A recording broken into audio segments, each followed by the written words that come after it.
রং মাখানোর মানুষ কমে গেছে নাকি?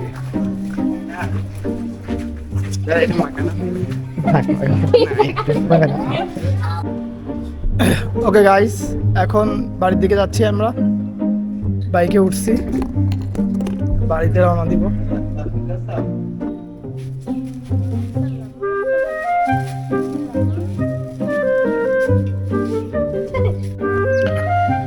সুপ্রিয় দর্শক মন্ডলী, শুভ সকাল।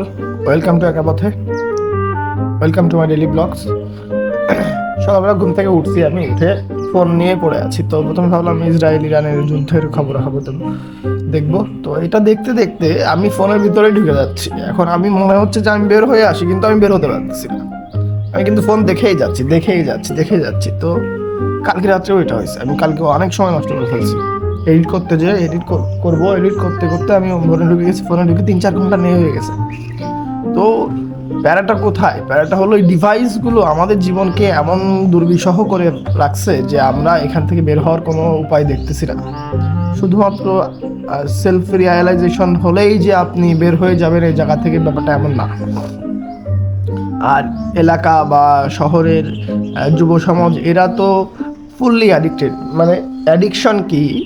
অ্যাডিকশন হলো একটা নির্দিষ্ট টাইমে, একটা নির্দিষ্ট কারণে আপনার ডোপামিন অনেক বেশি রিলিজ হবে। যখন বডিতে বা ব্রেইনে ডোপামিন রিলিজ হবে, তখন আপনার ব্রেইন বারবার করে ওই ডোপামিনের ওই লেভেলের ডোপামিন রিলিজ করতে চাবে। We have to control our mind, we have to be offline more and more. তো রাইস, এখন ঘুম থেকে উঠে খাওয়া দাওয়া করতে হবে। হ্যাঁ,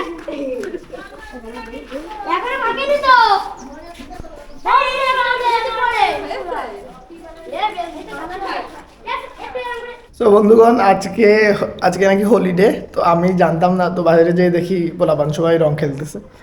আসার সময় এক ছোটো ভাই আবার আমার এই গালে একটু রং দিছে, কিন্তু গালে রং দিছে সেটা ইম্পর্টেন্ট না। আমার শার্ট তো একদম রঙে রঙান্বিত হয়ে গেছে।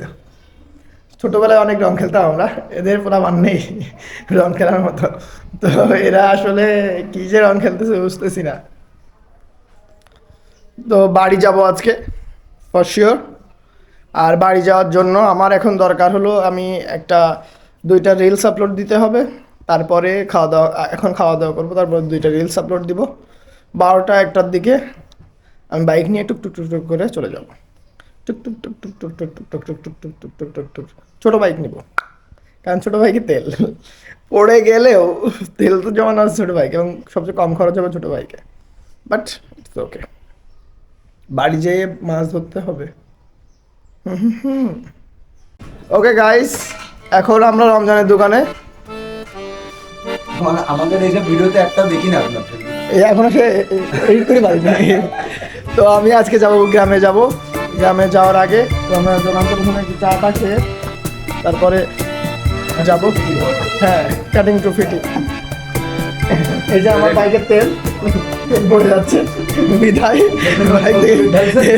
অল্প অল্প করে ও ভাবছে কি ওখানে পাইপ দিয়ে ওরা ইঞ্জিন রেডি করে দেবো। করা যায় তো, ওই যে ধরো এই বাইকটা ঝুলানো থাকবে, এটা যে ঝুলানো থাকবে, এর তল তেল যাবে, এরকম সিস্টেম। ওকে গাইস, এখন বাড়ির দিকে যাচ্ছি আমরা। বাইকে উঠছি, বাড়িতে রওনা দিব। তুমি যাবা ওইদিকে? চলো।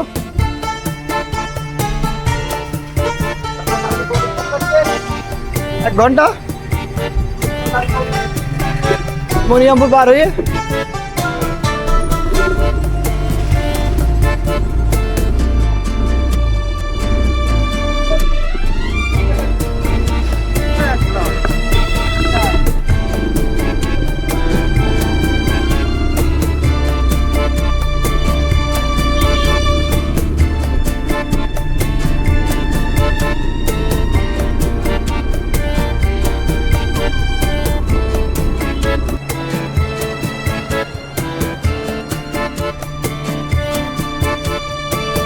দর্শক মন্ডলী, আমার কি দরকার বলে, আমি একটা ছোটখাটো বাইকে, আমার পিছনে অনেক গাছ, এখানে এত সুন্দর পাখির শব্দ হচ্ছে কি বলবো। মাঝে মাঝে এই গাড়িগুলো একটু ডিস্টার্ব করে দিচ্ছে।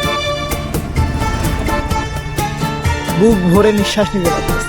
আর কিছুর দরকার আছে আমার, কিন্তু আমাদের বাপ মা এটা বোঝে না। আমি যে একটু শান্তিতে থাকতে চাই, আমার বাপ মা এটা বোঝে না, কিন্তু বুঝবে আমাকে মনে হয়। আমার বাপ মা আমাকে খুব ভালোবাসে। প্রতি বাপ মাই তার ছেলে মেয়েদেরকে আসলে অনেক ভালোবাসে, এটা নিয়ে কোনো সন্দেহ নেই, সন্দেহ রাখা যাচ্ছে না। আসলে হালকা হালকা বাতাস হচ্ছে, আমি একটা ছায়ায় আছি। অনেক রোদ্দুর পড়ছে আজকে, কিন্তু ছায়া গাছ তো আছেই, তো আর কি লাগে। এখন প্রায় 2টা বাজে নাই মনে হয়, 2:30 বেজে যেতে পারে, 2:05 বাজে। আমি ঠিক 1 ঘন্টায় চলে আসছি।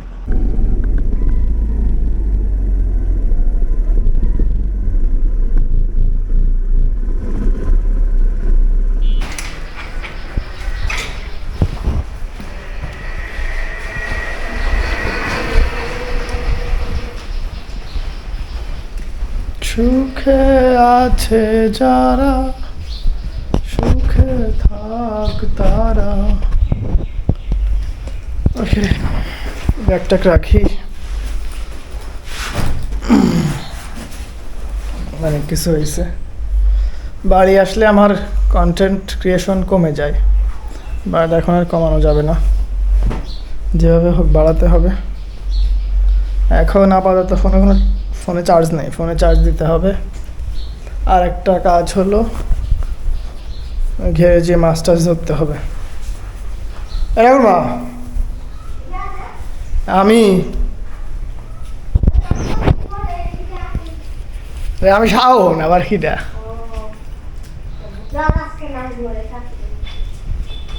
না আসো, ভাত আছে।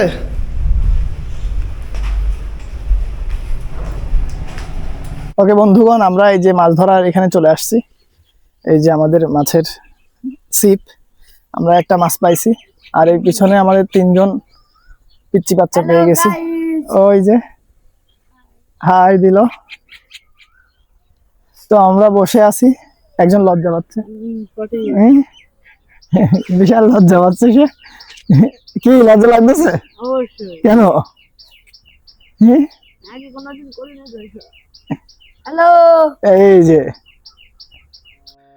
তো আমাদের এক ছোট ভাই অঙ্কন নাম করে, সে আমাকে বলছে যে পারিবারিক চাপের কথা বলতে বলছে। তো আমার কাছে মনে হয়েছে আসলে আমাদের একটা বড় জেনারেশন গ্যাপ আছে বাবা মা এবং আমাদের মধ্যে। আর এই জেনারেশন গ্যাপটা আসলে হওয়া উচিত ছিল না, তাদেরও খুব অ্যাডভান্স হওয়া উচিত ছিল আমাদের সাথে সাথে। আর আমাদেরও একটু তাদেরকে বোঝা উচিত ছিল। যেমন ধরেন, আমি ফিল্ম মেকিং পছন্দ করি, বা ভিডিও বা এইসব করতে পছন্দ করি। And as you know, I have already told you that I love travelling. তো আমি আসলে এমন একটা প্রফেশন চাই, যে প্রফেশনে আমি পুরো ওয়ার্ল্ড ট্যুর দিতে পারবো বা ঘুরতে পারবো, বিভিন্ন কালচার এক্সপ্লোর করতে পারবো। কিন্তু আমার বাপ মা চায় যে আমি বুয়েট থেকে পড়ছি, আমি কেন এইসব করে বেড়াবো। আর একটা জিনিস ধরেন, যদি টাকা পয়সা বা ব্যবসাই করতে হয়, তাহলে ব্যবসা না, যদি টাকা পয়সা ইনকাম করতে হয় তাহলে ব্যবসা করা উচিত। এই যে আমাদের ঘের আছে, এই ঘেরটা যদি আমি 1 বছরে করি, তাও তো আমার একটা কিছু না কিছু করবো। এখন বাপ মা এবং আমাদের যে প্রবলেমটা, আমার বাপ বলে যে তোকে এত কষ্ট করে বুয়েট থেকে পড়ালাম, এখন তুই চাষাবাদ করবি, এটা কিভাবে হয়? তাদের কথা, তুই ব্রিলিয়ান্ট স্টুডেন্ট, হ্যাঁ, তথাকথিত ব্রিলিয়ান্ট স্টুডেন্ট, তুই বিসিএস পরীক্ষা দে, বিসিএস দিলে তোর হয়েই যাবে। হ্যাঁ, এখন বিসিএস জিনিসটা তো অত ফ্যাসিনেটিং না। হ্যাঁ, পাওয়ার প্র্যাকটিসে খুব সেই। হ্যাঁ, এবং বিসিএস ধরেন আমার বিসিএস দিলাম, বিসিএস হয়েও গেল, আমি কিন্তু আরামে থাকবো তা কিন্তু না। কিন্তু নিজের একটা ব্যাপার আছে না। ধরেন আমি এখন যে অবস্থায় আছি, যে মন মানসিকতায় আছি, এটা হলো ওই সময় গেলে তো আর ওইটা থাকবে না, আমি ঘুরতে পারবো না। তো বাপ মাকে বোঝানো বড় দায়। তো আজকের মতো এই পর্যন্তই। আমার এই ভিডিওটি যদি ভালো লেগে থাকে তাহলে লাইক, কমেন্ট এবং শেয়ার করবেন। এই ধরনের ভিডিও আরো দেখতে চাইলে চ্যানেলটি সাবস্ক্রাইব করুন এবং বেল আইকনটি প্রেস করে আমার পাশে থাকুন। ধন্যবাদ।